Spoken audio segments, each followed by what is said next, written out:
Bon, alors Superbois, écoute, c'est l'affrontement final avec le dragon là. Le combat fait déjà rage depuis une dizaine de rounds. Combien il te reste de points de vie déjà? Eh bois, il te reste un point de vie. Ah oui, c'est chaud. Attends, je regarde combien il reste de points de vie mon dragon. Bon, heureusement, c'est à toi de... Comment? C'est bon, c'est à toi de... Oui, oui, je crois bien que c'est à toi de jeter les dés. Allez, vas-y. Oh boy. Oui, échec critique, non, attends, alors, j'ai vraiment fait un échec critique. Non, mais il est cassé, là, il a rebondi contre les autres dés, relance. Ouais. Ah, 6. Ouais, mais là, il y a un bonus, parce qu'il y a un bonus de vent, tu vois, le vent, il t'aide à toucher, donc c'est bon, tu touches le dragon. Oui. Ouais. Lance le dé, les dégâts. Ah, tu fais qu'un dé 6 dégâts. 3 points de vie. Oh bah ça tombe bien parce que il lui restait plus que 3 points de vie. Il est mort.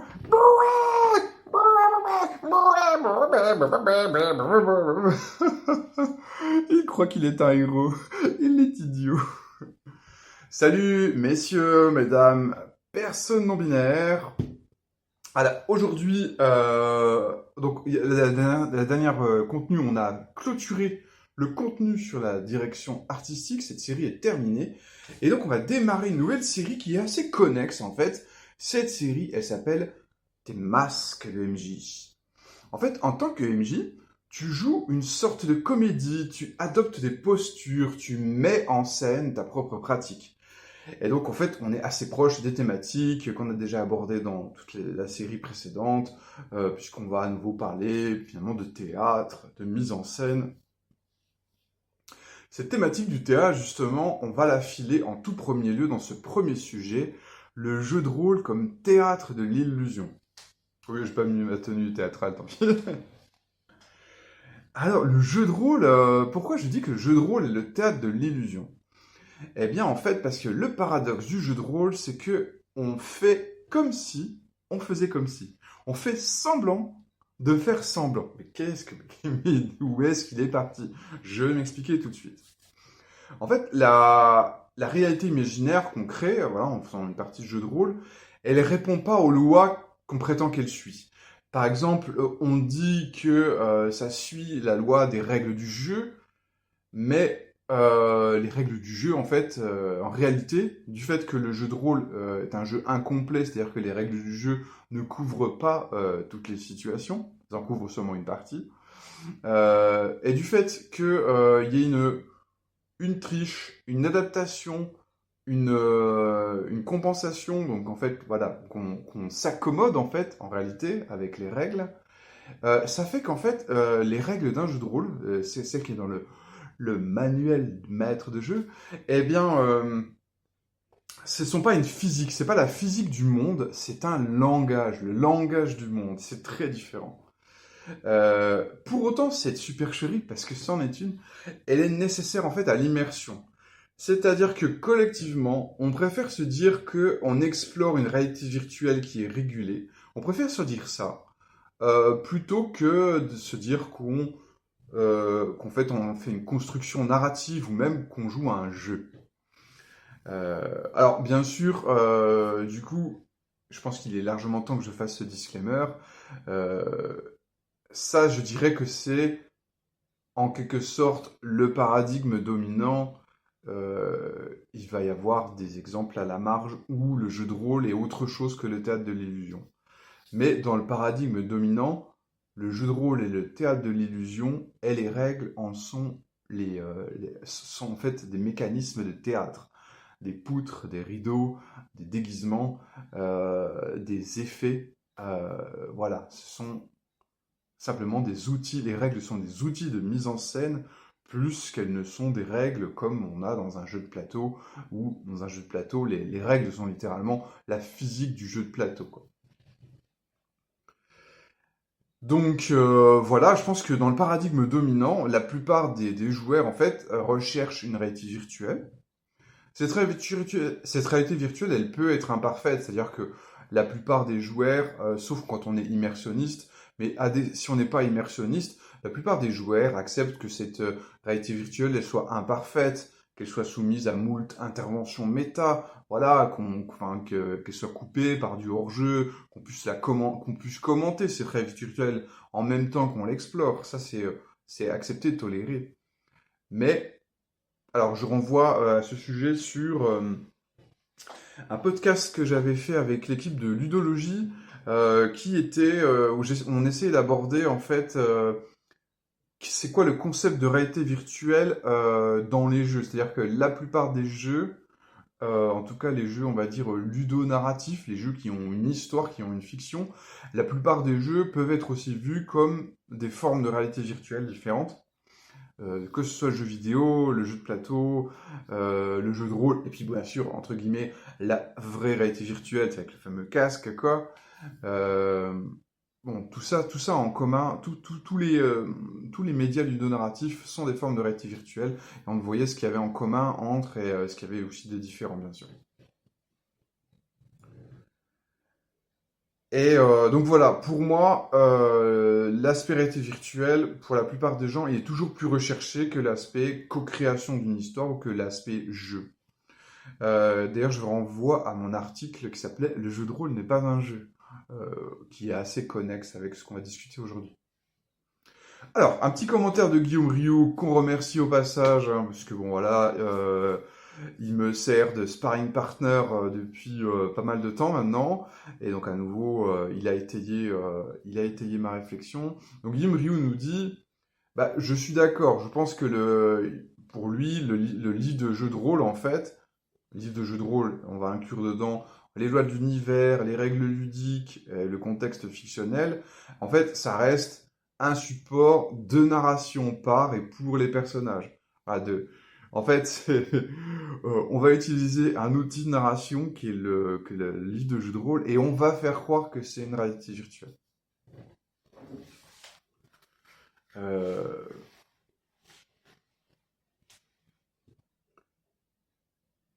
Et c'est pour ça qu'on déguise en fait un langage, qu'on le déguise en physique. Donc, d'où ça vient en fait ce que je te décris là un peu comme étant quelque chose de structurel et que j'ai essayé de, tu sais, avec le petit sketch, le lapin crétin, j'ai essayé de te montrer, c'est-à-dire oui, on utilise des dés, des fiches de personnages, des règles, mais en fait, à travers notamment le biais de la triche, mais aussi à travers l'exploitation de tous les creux du texte de règles, eh bien, on peut largement en fait utiliser pour raconter. En fait, on va utiliser ce qui est censé être des règles, des mécaniques, mais on l'utilise pour raconter une histoire, quoi. C'est-à-dire que notre intention narrative est la plupart du temps au-dessus, en fait, au-dessus de l'impartialité des règles. Pourquoi? D'où ça vient, en fait? Parce que ça n'a pas forcément toujours été comme ça, et c'était pas forcément l'intention que ce soit comme ça. En fait, au commencement, si tu veux, il y a nécessité de satisfaire plusieurs demandes des joueurs qui sont parfois difficilement conciliables. Donc en fait, je pense qu'on a fait ensemble le constat que il y avait assez peu de conseils aux joueurs, entre guillemets, quoi. Il y avait assez peu de conseils aux joueurs. Pour autant, ça ne veut pas du tout dire que les joueurs ont aucune influence sur ce qu'est devenu le jeu de rôle aujourd'hui. C'est-à-dire que, à mon sens, si tu veux, le jeu de rôle, que ce soit les bases de jeu de rôle ou que ce soit les styles de maîtrise, va se construire en fait énormément pour satisfaire aux demandes des joueurs. Que ce soit des demandes formulées explicitement ou que ce soit des demandes comme ça qu'on intuite. Et donc voilà, quand bien même les joueurs, il y a encore aujourd'hui assez peu de concertation sur ce que c'est jouer, bien jouer, tout ça.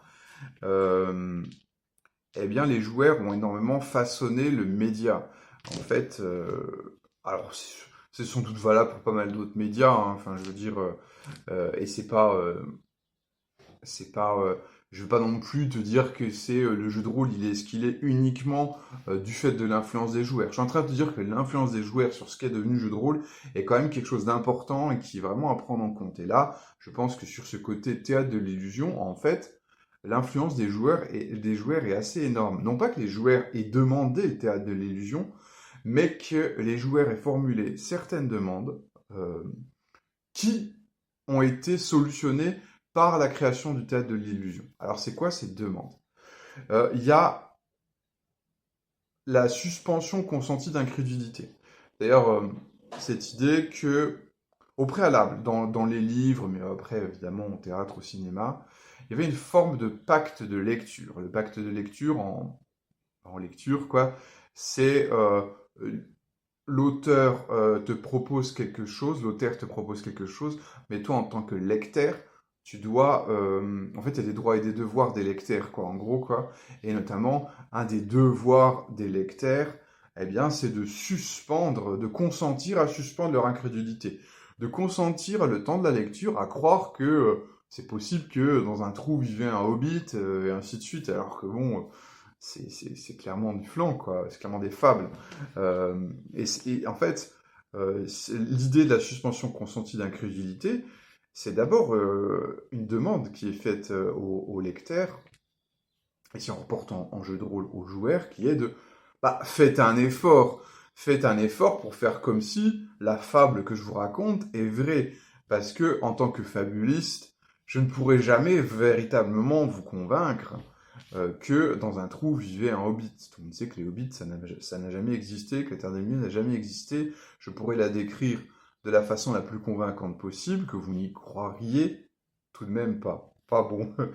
Je dis ça, en même temps, il y a quand même pas mal de gens qui vénèrent des grands barbus qui n'existent pas, donc bon, il y a une certaine fraction de l'humanité qui est quand même assez crédule. Bon, bref. Mais la suspension consentie d'incrédulité, c'est même pas que je crois parce qu'on me convient, parce qu'on me convainc. Je crois parce que j'accepte d'y croire, tu vois. Je mets de côté mon recul critique le temps de la lecture, ou le temps de la partie de jeu de rôle. Mais en fait, si tu veux, ce qui était au départ une exigence demandée, si tu veux, aux joueurs pour pouvoir accéder à l'émerveillement de la partie, eh bien, est devenu en fait une demande faite par les joueurs, c'est-à-dire finalement, les joueurs vont quand même dire ah non, non, mais ça fonctionne pas comme ça. Je ne consens pas à croire comme ça, sans preuve, entre guillemets. C'est plutôt moi, je veux bien y croire si c'est crédible. Et donc, en fait, on va demander au jeu et au MJ d'être de plus en plus immersifs pour que nous, en tant que joueurs, ça facilite notre, eh bien suspension consentie d'incrédulité, quoi. C'est un consentement qui est littéralement acheté, en fait, par un dispositif qui se doit d'être de plus en plus immersif. Évidemment, j'ai fait tomber mes notes, c'est super pro. On va s'y remettre. Hop. Je vais faire une petite métaphore, mais elle est tout à fait transposable, par exemple, au jeu de rôle d'horreur. C'est l'idée de... Ouais, je veux bien monter dans le train fantôme, mais je veux pas avoir peur juste parce que je m'auto-induis, je vois tes mannequins pourris, et puis oh, qu'est-ce que j'ai peur? Bah non, non, non, je veux vraiment avoir peur. C'est-à-dire que je veux que le train fantôme fasse vraiment peur, quoi. Pas qu'il me fasse mal, bien sûr, mais qu'il me fasse peur. Et bah finalement, on va avoir cette même type d'exigence avec la vraisemblance, la cohérence, la logique de l'univers. Et donc voilà, voilà comment s'est opéré ce glissement entre moi joueur, je fais l'effort de croire à ton monde, à toi monde, tu dois faire l'effort d'être crédible. Petit commentaire de Guillaume Rio au passage, pour lui ça pose deux questions. La première, bah, c'est qui a la responsabilité de l'immersion à la table? Si on considère que la joueuse ne veut pas s'auto-induire, ça signifie donc que c'est MJ qui porte l'entièreté de cette charge. Néanmoins, si on garde cette même approche du refus d'auto-induction, on peut envisager qu'une partie des joueuses vont quand même soutenir MJ dans sa démarche, notamment pour accroître l'immersion des autres. Ça veut dire que, par exemple, je pense que Guillaume a raison de faire ce contrepoint, parce que c'est réellement un contrepoint à ce que je viens de dire. C'est-à-dire que du coup, il y a quand même souvent une exigence de roleplay. C'est-à-dire, je vais roleplayer mon personnage, alors c'est pas forcément pour m'auto-induire, c'est plutôt parce que je suis quand même censé participer au théâtre de l'illusion, moi aussi, en tant que joueur. Donc il y a cette nécessité, bon après on va revenir au dispositif immersionniste, cette nécessité d'incarner un personnage, donc soi-même finalement être crédible, et puis éventuellement, après, on va émerger sur vraiment sur l'immersionnisme. On va aussi supprimer tout le hors-jeu, le méta-jeu. Mais ça, je ne vais pas trop rentrer dans les détails parce que quand je parle de théâtre de l'illusion, on n'est pas forcément dans le dispositif immersionniste. Notamment parce que il y a ce côté vraiment méta où le théâtre de l'illusion, il va utiliser des choses très méta que sont les dés, mais que sont aussi éventuellement des déclarations de MJ pour, eh bien pour entretenir le théâtre. C'est-à-dire, c'est vraiment, je suis conscient qu'il y a une mise dans le théâtre de l'illusion, il y a une mise en abîme très très étrange qui est, je vais croire que c'est vrai parce que tu emploies un champ lexical qui appartient au registre de la règle, de la mécanique, des maths.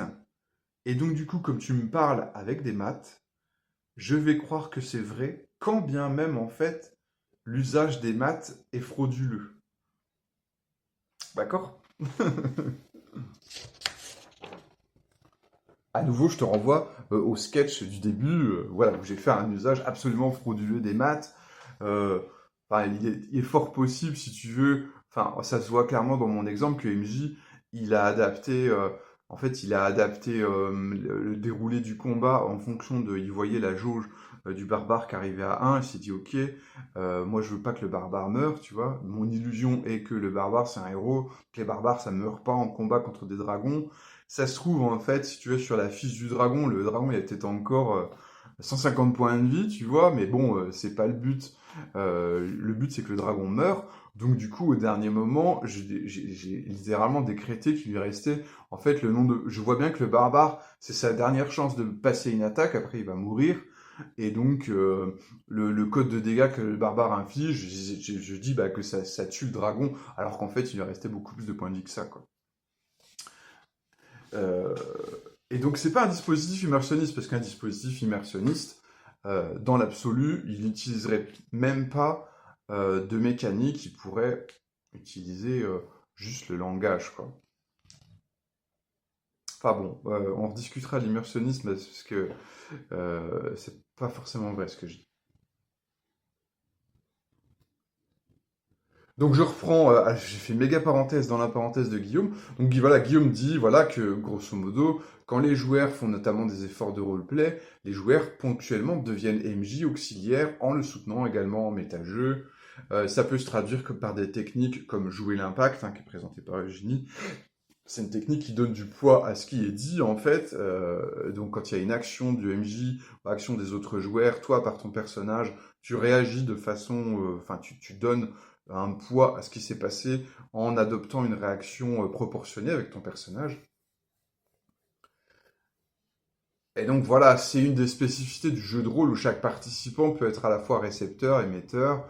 Euh, donc c'est un théâtre de l'illusion où il y a, je pense, quand même dans le dispositif classique, MJ qui a vraiment ce rôle de mise en scène principal qui est quand même l'illusionniste principal. Mais il y a effectivement, ce rôle d'illusionniste peut quand même être un petit peu partagé, un peu délégué dans une certaine mesure, va être un peu délégué aux autres joueurs.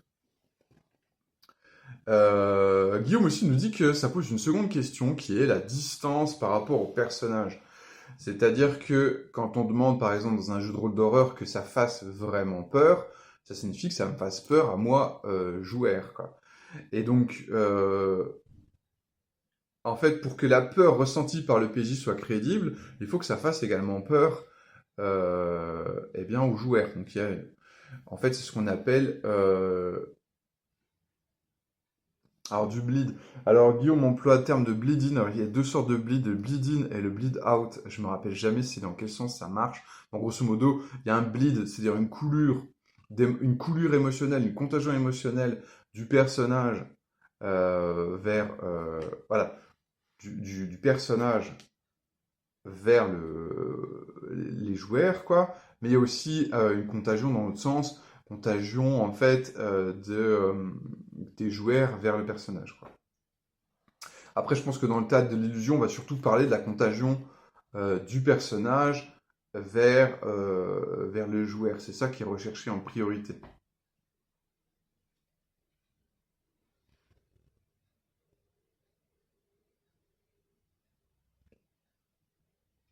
Et voilà, cette idée que du coup, si on recherche ce bleed, on va prendre en compte en fait les enjeux, les expériences de la joueuse plutôt que ceux de son PJ, quoi.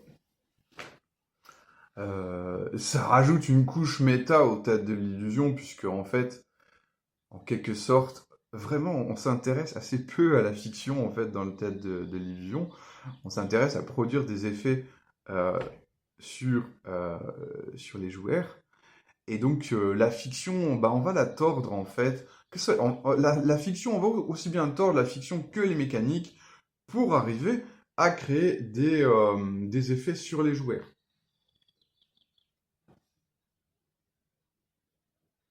Donc je reviens à ma partie, donc on a fini la parenthèse de Guillaume. Il y a aussi une demande qui est souvent formulée, qui est la demande de protagonisme.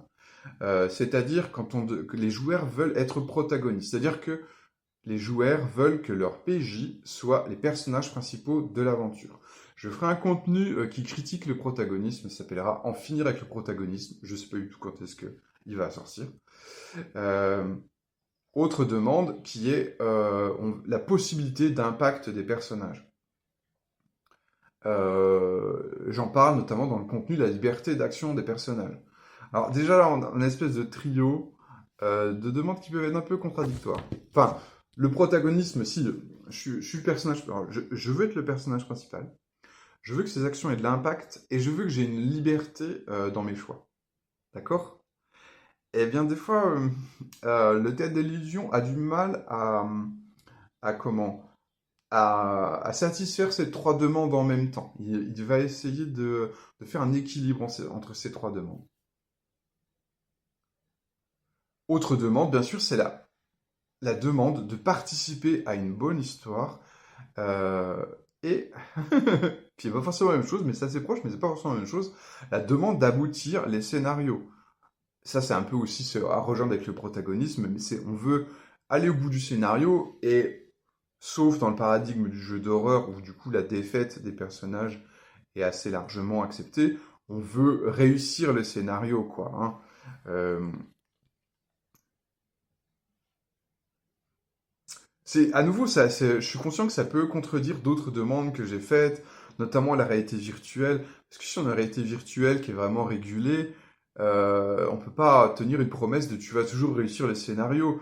Parce que des fois, entre guillemets, peut-être que la physique de la réalité virtuelle s'oppose au fait que tu vas résoudre le scénario, un mauvais jet de dés, un mauvais équilibrage du scénario, un mauvais équilibrage des personnages. Et voilà, les personnages plantent le scénar, quoi. Des mauvais choix.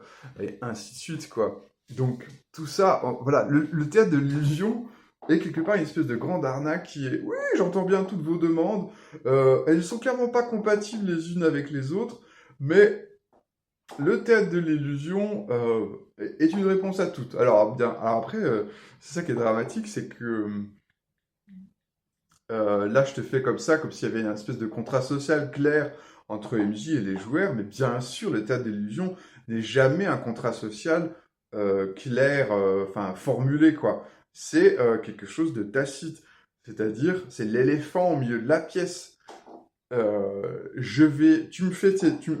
Les joueurs me font ces demandes, j'y réponds en produisant le théâtre de l'illusion, et bien sûr, je vais jamais dire que ma solution c'était le théâtre de l'illusion. Voilà, un vrai magicien ne dévoile jamais ses secrets. Euh, et on en parlera un petit peu plus en détail dans le contenu qui va suivre, qui est pourquoi il faut mentir à ta table.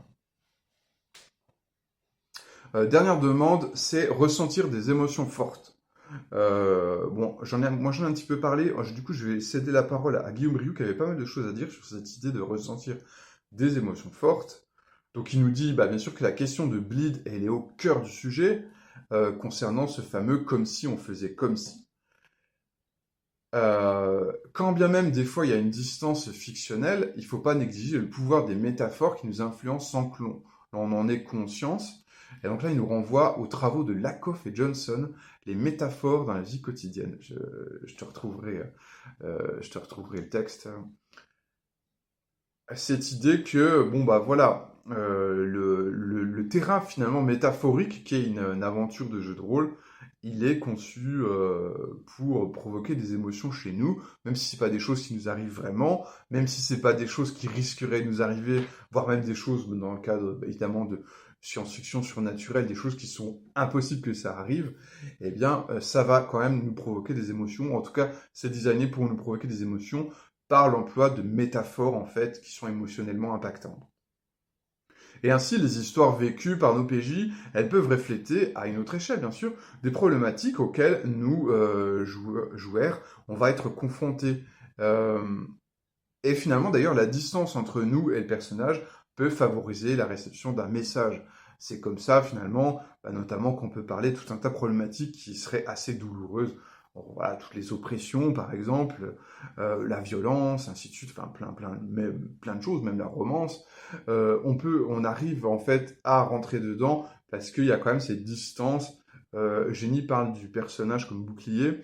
Il y a cette distance qui fait que eh bien on peut cueillir l'émotion parce qu'on la reçoit quand même bien sûr, mais on la reçoit de façon tamponnée et c'est comme ça qu'elle est acceptable, désirable et traitable quoi. Donc d'après Guillaume, si tu veux, la distance entre nous et le personnage donc peut favoriser la réception d'un message comme il a déjà dit, et c'est notamment une des techniques en hypnose thérapeutique. Alors, j'aurais peut-être dû lui demander de préciser parce que du coup, euh, si, parce qu'en hypnose, alors, Guillaume, si tu écoutes, si tu écoutes le contenu, dis-moi si je me le plante, mais j'imagine qu'en hypnose thérapeutique, on a effectivement une notion quand même un peu de roleplay, d'une certaine façon. C'est-à-dire que l'hypnose va te placer dans une forme de situation que tu sais fictionnelle, mais du coup, ça te permet de la traiter, quoi. Voilà, j'espère que je dis pas trop de bêtises. Donc, d'après Guillaume, la distance fictionnelle, elle n'entrave pas nécessairement l'émotion ressentie, mais elle peut au contraire la faciliter, bien que cela puisse opérer d'abord sur le plan inconscient, quoi. Et d'ailleurs, et là, ça rejoint finalement le théâtre de l'illusion avec le théâtre de l'illusion, donc qui est médié par la mécanique. Ça me rappelle l'article Peur dans la revue Sombre. euh, de Joanne Scipion, où il explique que voilà, quand il fait du jeu de rôle d'horreur, l'idée c'est que les joueurs sont là pour avoir peur, et donc le but à la fois du jeu et du MJ de Sombre, c'est de transmettre de la peur, mais c'est une peur, l'idée c'est on veut transmettre une peur supportable, c'est-à-dire que si quelqu'un essaie de me tuer dans la vraie vie, je pense que je vais avoir vraiment très très peur. Et c'est pas une émotion que j'ai envie de ressentir dans un cadre ludique. Évidemment, je veux avoir le frisson plutôt, tu vois.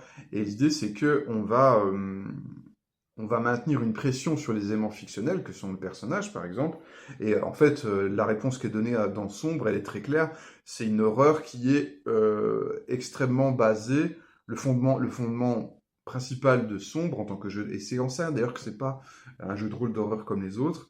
Le fondement principal de Sombre, c'est la létalité du personnage. Le personnage, il a peu de points de vie, il peut facilement les perdre et tout. Et en fait, du coup, le ressort horrifique principal, c'est la peur de perdre son personnage, donc de perdre la jouabilité, tout ça. Mais c'est très méca en fait. C'est du coup, si on te fait peur avec des maths, on te fait peur avec des maths.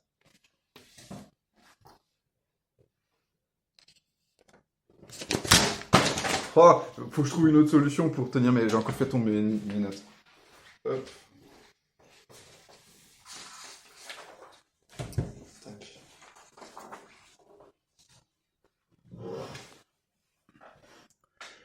Donc, je reprends la main après ce petit virage de Guillaume. En fait, j'ai donc le sentiment, si tu veux, que via la technique du théâtre de l'illusion, les jeux, les MJ, les tables vont parvenir à concilier ces demandes voilà, que j'ai expliquées comme étant parfois assez contradictoires. Et ça, en fait, c'est quoi les moyens du théâtre de l'illusion? Ce sont des techniques de manipulation, littéralement. Donc je te renvoie à ma série d'articles sur le sujet. Donc il y a des techniques de manipulation qui sont abusives, et il y a des techniques de manipulation qui sont ok, quoi. En gros, quoi. Bien sûr, moi j'ai établi mon propre classement, tu n'auras peut-être pas le même que le mien.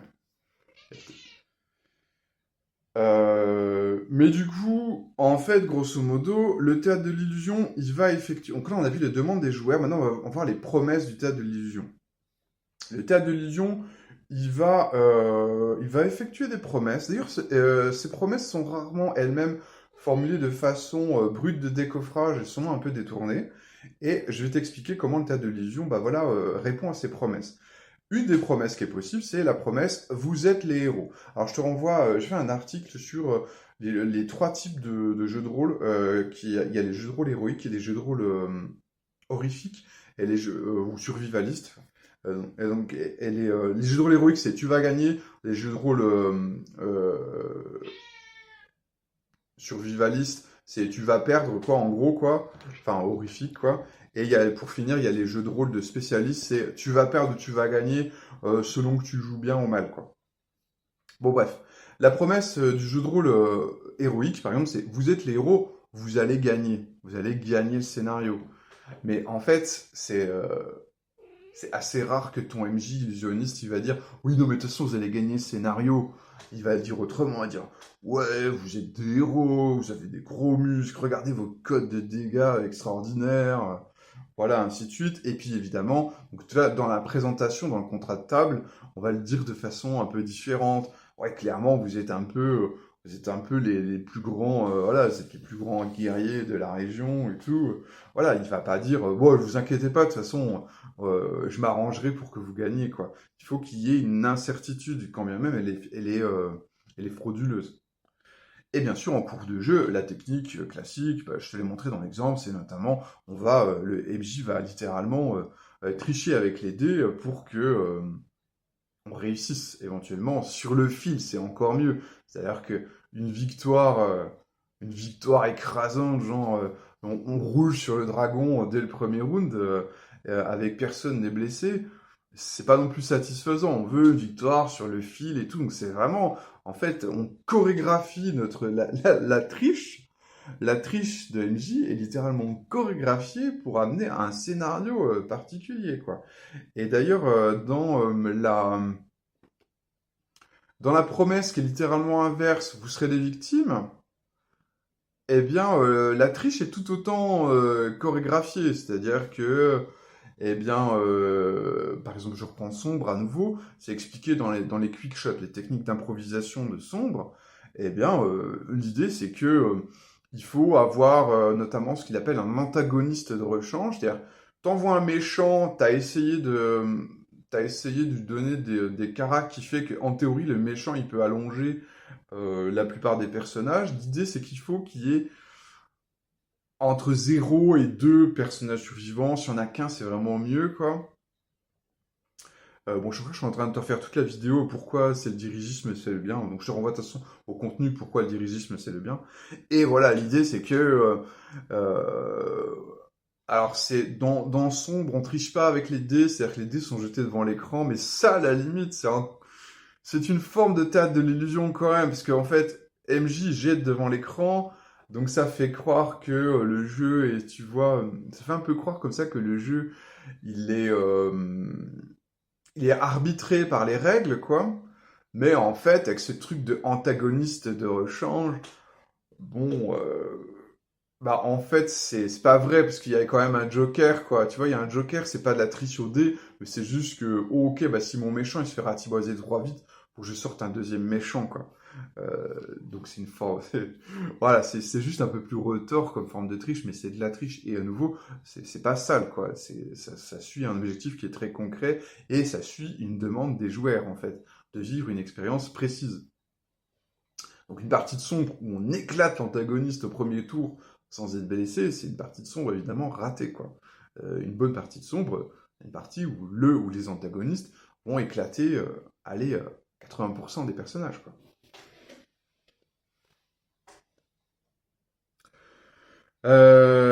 Autre promesse qui peut être faite par le théâtre de l'illusion, c'est vous avez le choix.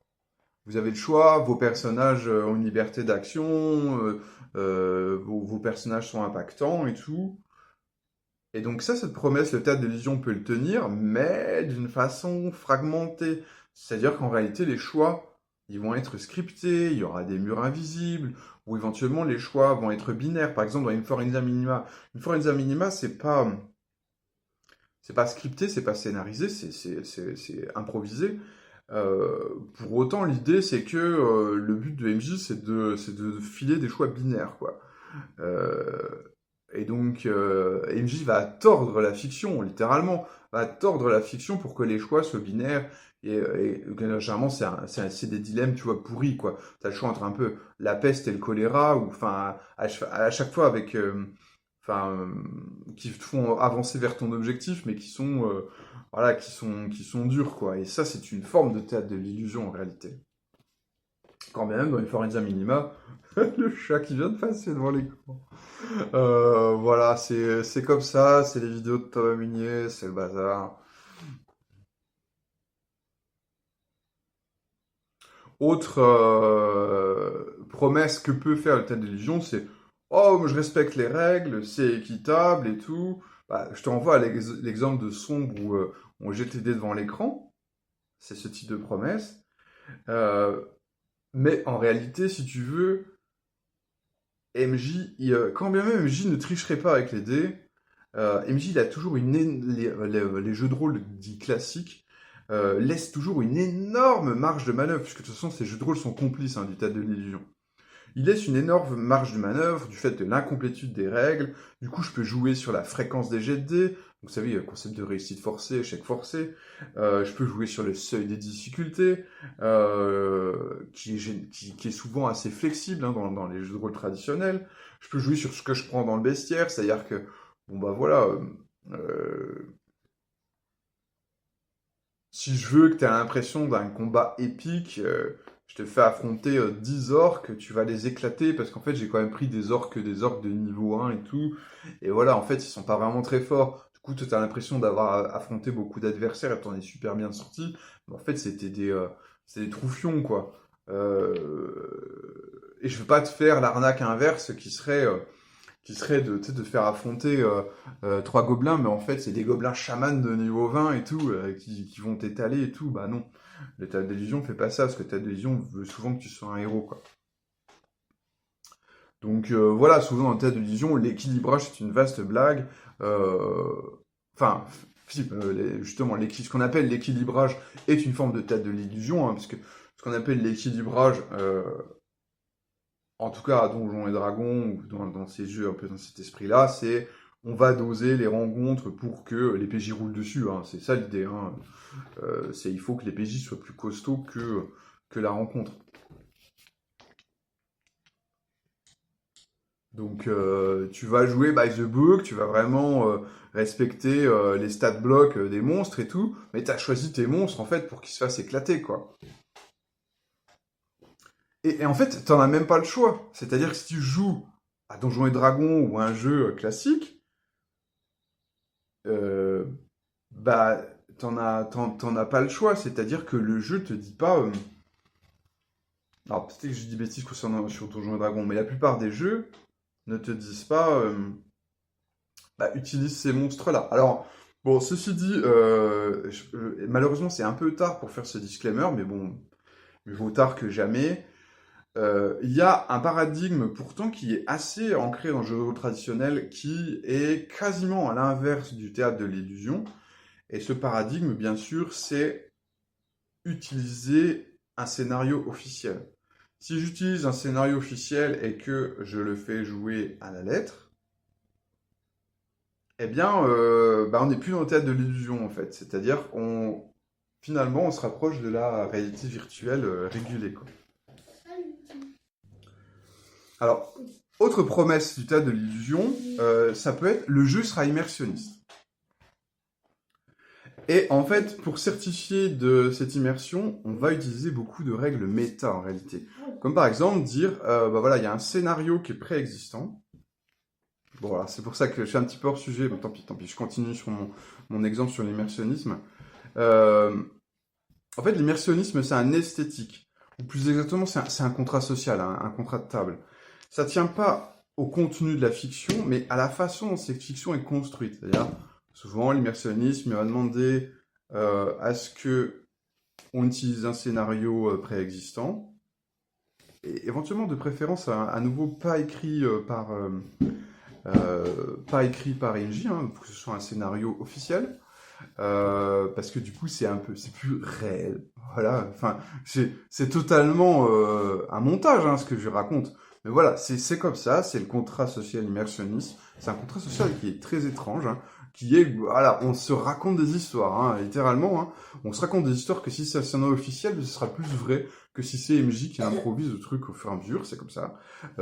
Si on utilise des mécaniques, eh ben il faut que on ait le sentiment que ces mécaniques, il n'y ait pas de triche avec, que ce soit les vraies mécaniques, dans cette idée que ça renforce l'impression de réel. Ça devrait pas, puisque bon, le fait d'utiliser des dés, enfin quelque part le roi est nu, on sait qu'on est en train de construire quelque chose avec des règles et tout.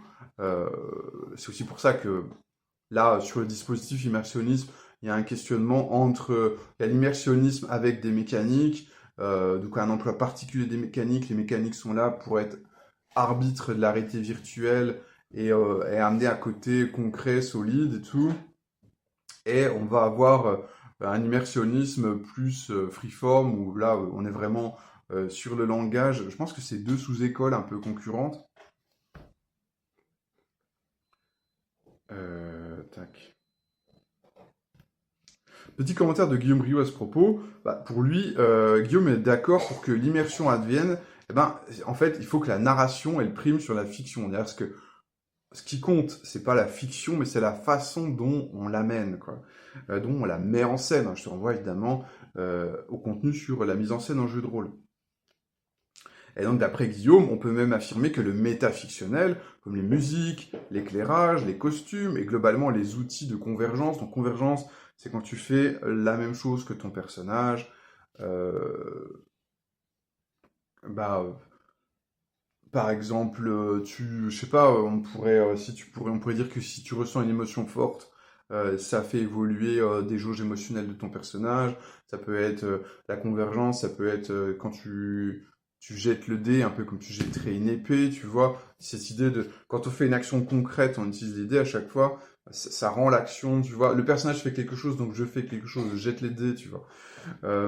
Ou de façon plus concrète, la convergence, c'est aussi tout ce qui est emploi aide de jeu, c'est-à-dire mon personnage lit le journal, mais en fait MJ il a imprimé un faux journal qu'on va lire, tu vois, donc on fait la même chose que le personnage, on lit un journal, quoi. Aussi cette idée de limiter, enfin de mettre des points de contact comme ça entre notre réel et la fiction, quoi.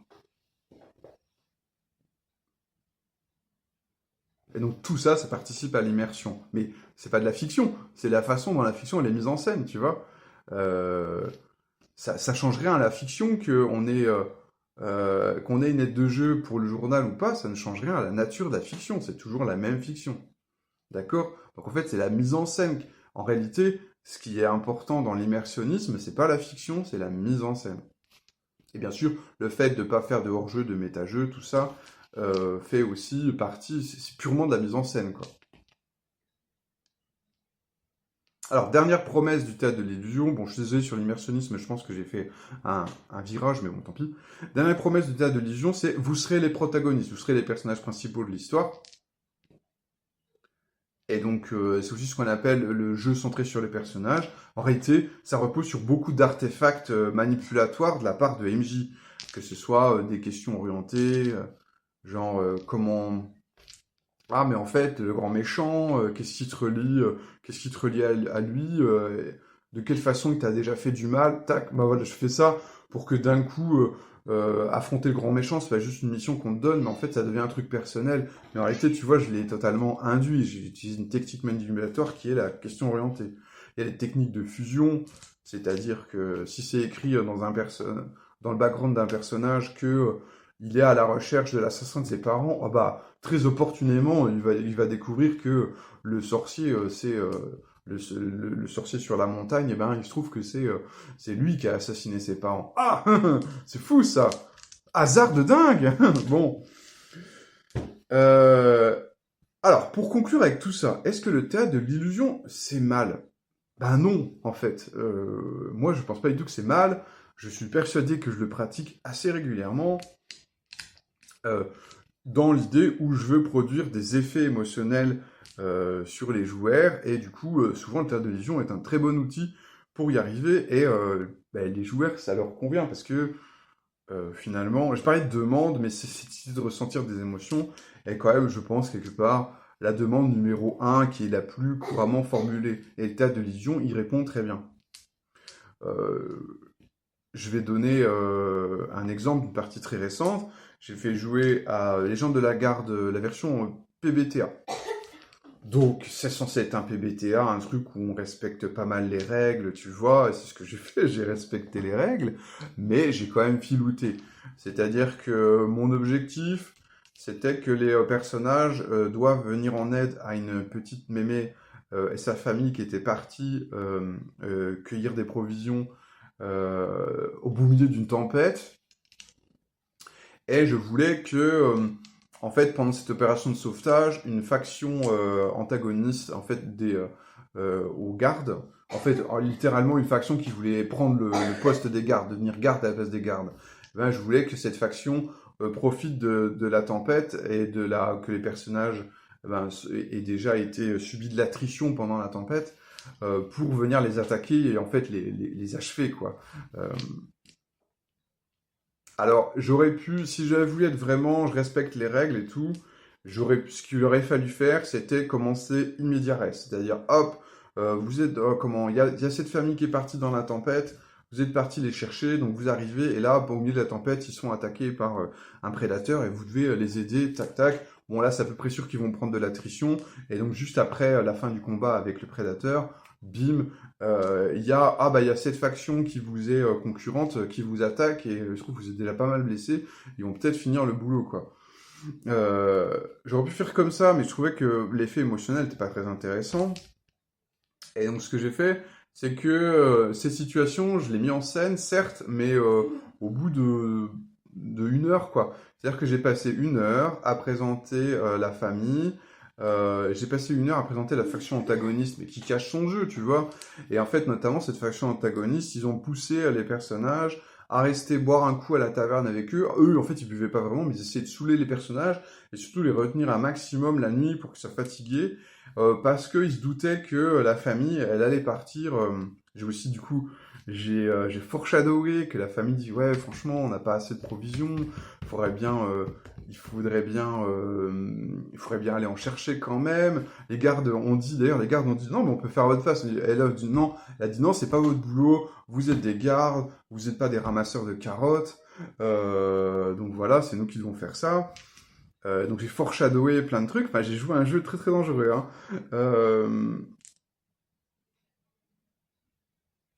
Et j'ai vraiment poussé pour que les personnages aient à la fois pas mal d'indices sur ce qui allait se passer, et ce qui fait mais j'ai essayé de désamorcer toute possibilité que, en réalité, tu vois, ils comprennent le poteau rose avant que ça ait lieu, quoi. Donc il fallait pas que ils empêchent la famille de partir dans la tempête. Il fallait pas non plus qu'ils comprennent la duplicité de la faction adverse avant que tout ça ait lieu, quoi. Et l'idée, pourquoi? C'était quoi mon objectif émotionnel? C'est que quand ils sont se sont rendus compte que la famille, en fait, a profité qu'ils n'étaient pas rentrés la nuit pour aller faire de la cueillette en pleine tempête. Donc voilà, ils sont allés les chercher et tout, et donc ils se sont fait ensuite attaquer par la faction adverse, tout ça. Et ben il y a ce côté de vraiment quelque part une émotion de somme, un petit peu quelque part une émotion de somme. Voilà, c'est l'émotion là que je voulais transmettre, c'est-à-dire oh mais on s'est fait vraiment rouler dans la farine et tout, et puis on a compris en fait des enjeux aussi très très forts. On comprend aussi que il y a des souris roturières qui sont prêtes à risquer leur vie pour ramasser des carottes et tout, on est au milieu de ça et tout. Et en fait, il y a, je trouve, des émotions beaucoup plus fortes que si j'ai juste commencé une media res par le combat contre un prédateur, et ensuite le combat contre la faction. Donc ça, bien sûr, c'est totalement à l'opposé d'une démarche pour laquelle je suis souvent avocat, hein, d'ailleurs, c'est le jeu à la dérive, tu vois. Si on avait joué à la dérive, où on joue pour voir ce qui va se passer, je pouvais pas produire ça parce que il y avait beaucoup trop d'opportunités pour que les personnages comprennent qu'il y avait un complot et le déjouent avant que le complot ait lieu, quoi. Mais bon, les complots déjoués, est-ce que c'est méga intéressant, tu vois, en termes d'émotion? Bah, c'est pas ouf, quoi. Donc, voilà. Grosso modo, quelque part, le théâtre de l'illusion, c'est une forme peut-être pas aussi extrême, mais c'est une forme très très proche de ce que je t'ai souvent présenté comme étant le freeform israélien. Cette idée de, voilà, que grosso modo, MJ a tous les pouvoirs du moment que on fait ressentir au PJ des émotions fortes, aux joueurs des émotions fortes. Est-ce qu'on peut faire autrement que le théâtre de l'illusion? Oui, voilà, par exemple, c'est pareil du jeu à la dérive, qui a une approche totalement différente. Quelque part, j'ai parlé de l'immersionnisme mécanique, c'est-à-dire on joue un scénario officiel, on respecte les jets de dés et tout, est une approche finalement qui est pas la même que le théâtre de l'illusion. J'ai aussi l'impression que certaines techniques, ça peut être le bac à sable, un bac à sable très solide de type blurb. Donc c'est un bac à sable, mais c'est pas donc c'est-à-dire qu'il n'y a pas une histoire pré-racontée, c'est pas un scénario linéaire, mais c'est un bac à sable très détaillé, tu vois, dans l'idée qu'il va quand même l'immersion vient du fait qu'on joue vraiment dans un monde qui est très existant, quoi, très préexistant. On va avoir l'émulateur de MJ qui peut provoquer aussi une immersion et tout. Mais qui n'est pas qui n'est pas dans l'illusion, c'est-à-dire que là on est censé être esclave de l'émulateur de MJ et se soumettre aux décisions algorithmiques de l'émulateur de MJ. On a les backgrounds romanesques, c'est-à-dire qu'on va créer des gros backgrounds de personnages et c'est ça qu'on fait agir. C'est une ça va répondre notamment à des enjeux de protagonisme, alors qu'on n'a pas besoin de théâtre de l'illusion. Ça s'appuie beaucoup plus finalement sur les joueurs que sur MJ, quoi. Et sur la rédaction du background, bien sûr. On va avoir le jeu en transe. Le jeu en transe, c'est l'idée de jouer. Bah, c'est une forme extrême de jouer pour voir ce qui va se passer. C'est-à-dire que on joue en se laissant vraiment un maximum porter justement par ses émotions. Et on va où ça nous amène. Et de toute façon, du moment qu'on lâche prise totalement, où qu'on aille, on n'a pas besoin d'illusionnisme, où qu'on aille, les émotions fortes seront présentes.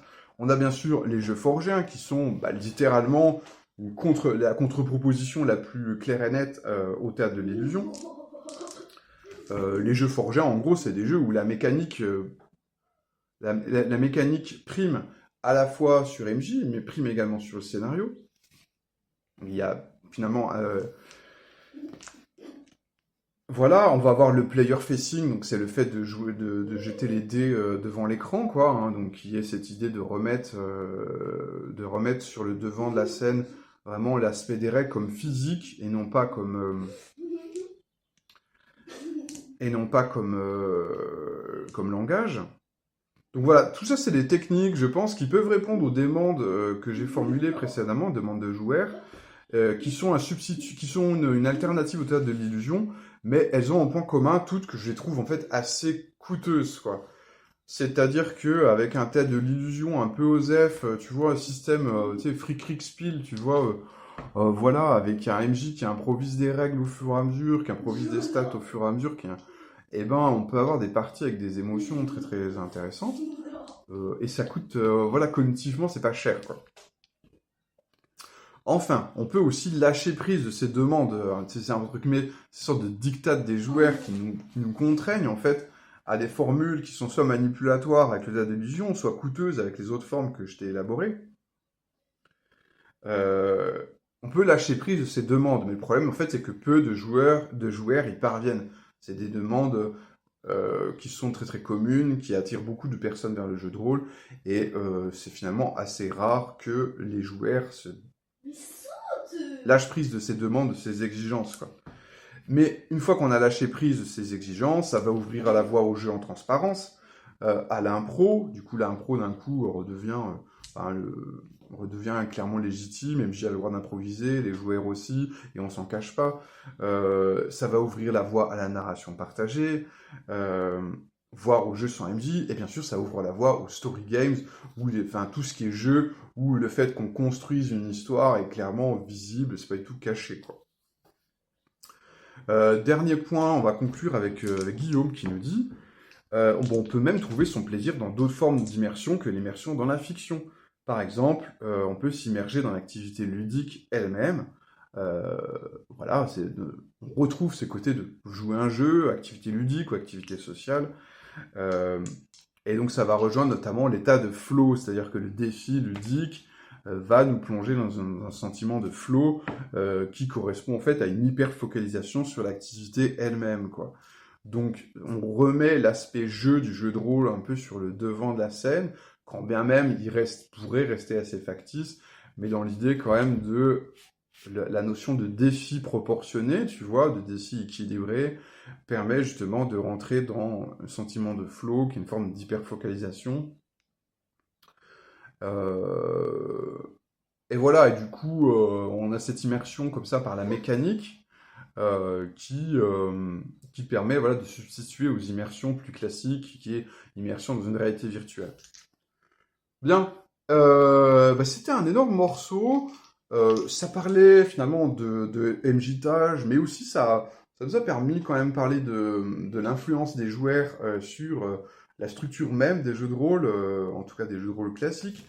Et puis, ça nous a permis évidemment de parler également de game design. Donc voilà. Je ne sais pas si ce sera le cas présent dans la suite de la série, mais ce premier épisode, effectivement, tes masques de MJ, parlait bien effectivement des masques de MJ, mais parlait de pas mal d'autres choses aussi. Eh bien, sur ce, c'était bien long, mais je pense que c'est quand même c'était un contenu pour moi qui était important. Je voulais poser ça. Souvent, quand je présente ça, ça a l'air. J'ai des réactions un peu extrêmes qui est soit ah mais en fait t'es le chantre du dirigisme ou encore des réactions comme oui mais en fait tout le monde ne joue pas comme ça. Les deux sont un peu vrais, c'est-à-dire que oui quand je te parle d'état d'illusion et que j'essaie de parler pas en termes très, très méchants, je me fais un peu le chantre du dirigisme, je te renvoie au contenu pourquoi le dirigisme c'est le bien. Et également le truc de oui, mais en fait, non, mais le jeu de rôle, effectivement, n'est pas un théâtre de l'illusion dans l'absolu tout le temps. Des fois, ça ne l'est pas, c'est vrai aussi, cette critique est également vraie. Mon objectif n'était pas de te présenter le jeu de rôle comme étant tout le temps de l'illusion. Je pense qu'il l'est, par contre, souvent. Et que ça n'est pas sale. Eh bien, on se retrouve la semaine prochaine et on va parler de pourquoi il faut mentir à sa table de jeu. La fourberie. Allez, ciao, ciao.